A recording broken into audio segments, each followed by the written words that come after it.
Koyilandy LDF സ്ഥാനാർത്ഥി K ദാസൻ പ്രചാരണ രംഗത്ത് സജീവമായി. സ്ഥാപനങ്ങൾ സന്ദർശിച്ചും വ്യക്തികളെ വീട്ടിലെത്തി കണ്ടും വോട്ടുറപ്പിക്കുകയാണ് കെ ദാസൻ.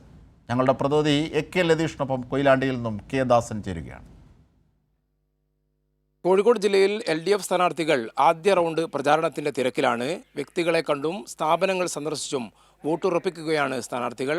എന്നോടൊപ്പം ഇപ്പോൾ ഉള്ളത് കൊയിലാണ്ടിയിലെ LDF സ്ഥാനാർത്ഥി ശ്രീ കെ ദാസനാണ്. 2 തവണ അദ്ദേഹം നേരത്തെ ഇവിടെ നിന്നും MLA ആയിരുന്നു. തദ്ദേശ സ്ഥാപന ജനപ്രതിനിധിയായും കൊയിലാണ്ടി നഗരസഭാ ചെയർമാനായും അദ്ദേഹം പ്രവർത്തിച്ചിട്ടുണ്ട്.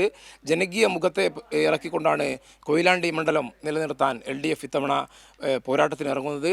കെ ദാസൻ തന്നെ എന്നോടൊപ്പം ചേരുന്നു. 2 ടൈം MLA ആയിരുന്നു.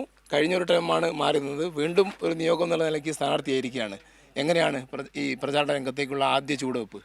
ഈ മണ്ഡലത്തിൽ എനിക്ക് പൊതുവെ ഇതിൻ്റെ മുക്കുമൂലയെല്ലാം കൃത്യമായിട്ട് അറിയുകയും ഈ മണ്ഡലത്തിലെ മിക്കവാറും ആളുകളുടെ പേര് ഞാൻ നേരിട്ട് പേരെടുത്ത് വിളിക്കുകയും ചെയ്യുന്ന ഒരു മണ്ഡലമാണ്.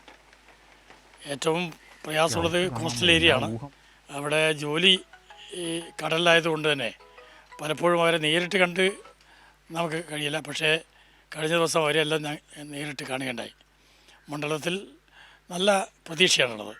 വികസനക്ഷേമ പ്രവർത്തനങ്ങൾ തന്നെയാണോ പ്രധാനമായും പ്രചാരണ രംഗത്ത് LDF മുന്നോട്ട് വെക്കുന്നത്? ഈ കഴിഞ്ഞ 10 കൊല്ലം ഇടതുപക്ഷ ജനാധിപത്യ ഗവൺമെൻറ് ഒരു കാലത്തുമില്ലാത്ത വികസന പ്രവർത്തനങ്ങളാണ് കേരളത്തിന് കാഴ്ചവെച്ചത്. അത് മേജർ പദ്ധതികളും അതോടൊപ്പം തന്നെ ക്ഷേമ പദ്ധതികളും സാമൂഹ്യ സുരക്ഷാ പദ്ധതികളെല്ലാം വിപുലമായ തോതിൽ കേരളത്തിൽ നടപ്പിലാക്കിയിട്ടുണ്ട്. അത് ജനമനസ്സിൽ നിന്നുണ്ട്. ഈ ക്ഷേമ പദ്ധതികളുടെ ആനുകൂല്യം കിട്ടാത്ത ഒരൊറ്റ വീടുണ്ടാവില്ല. അപ്പോൾ വിപുലമായിട്ടുള്ള ക്ഷേമ പദ്ധതികളുടെ എല്ലാം ഭാഗമായി കേരളത്തിലെ ജനപിന്തുണ കൂടിയിട്ടുണ്ട്. ജനങ്ങളുടെ വിശ്വാസമുണ്ട്. അതുകൊണ്ട് ഞാൻ ശുഭാപ്തി വിശ്വാസമാണ്. ഇടതുപക്ഷ ജനാധിപത്യ മുന്നണിക്ക് അനുകൂലമായി അവരുടെ വോട്ട് ചെയ്യും. ഈ മൂന്നാമതൊരു ഗവൺമെൻറ് വരണം എന്നവർ ആഗ്രഹിക്കുന്നുണ്ട്. ആ കാലത്തിൽ പൊലിഞ്ഞു പോയിട്ടുള്ള കാലത്ത് ജമീല അവർ ഈ നാട്ടിൽ ഒരുപാട് കാര്യങ്ങൾ ചെയ്തിട്ടുണ്ട്. അവർ ഉയർത്തിക്കൊണ്ടുവന്നിട്ടുള്ള വികസന പ്രവർത്തനങ്ങൾ തുടരാനും ഞാൻ നേരത്തെ 10 വർഷക്കാലം തുടർന്നിട്ടുള്ള വികസന പ്രവർത്തനങ്ങൾ കൂടുതൽ ഊർജ്ജസ്വലമായി കൊണ്ടുപോകാനും എനിക്ക് ജനപിന്തുണ വേണം. പ്രധാനപ്പെട്ട ഏതൊക്കെ പദ്ധതികളാണ് നമ്മൾ കഴിഞ്ഞ കാലയളവിൽ ഈ മണ്ഡലത്തിൽ നടപ്പാക്കിയത്? ഈ കൊയിലാണ്ടിയിൽ വരുമ്പോൾ ആളുകൾക്ക് ഏറ്റവും പ്രധാനപ്പെട്ടത് കുടിവെള്ളമാണ്. ഈ വീടുകളിലെല്ലാം കുടിവെള്ളം എത്തിക്കുന്നതിന് വേണ്ടി ഏതാണ്ട് 220 കോടിയുടെ ഒരു പദ്ധതിയാണ്. ആദ്യം 85 കോടി ഉപയോഗിച്ച് 3 വലിയ ടാങ്കുകൾ ഉണ്ടാക്കി. അതിനുശേഷം 120 കോടി വീണ്ടും കിട്ടി. പിന്നെ ഒരു 43 കോടി കൂടിയും കൂടി ഇപ്പോൾ കിട്ടിയിരിക്കുകയാണ്. അപ്പോൾ എല്ലാ വീടുകളിലേക്കും ഇപ്പോൾ ഈ പുഴയുടെ ഭാഗത്ത് പൈപ്പ് ഇട്ടുകൊണ്ടിരിക്കുകയാണ്.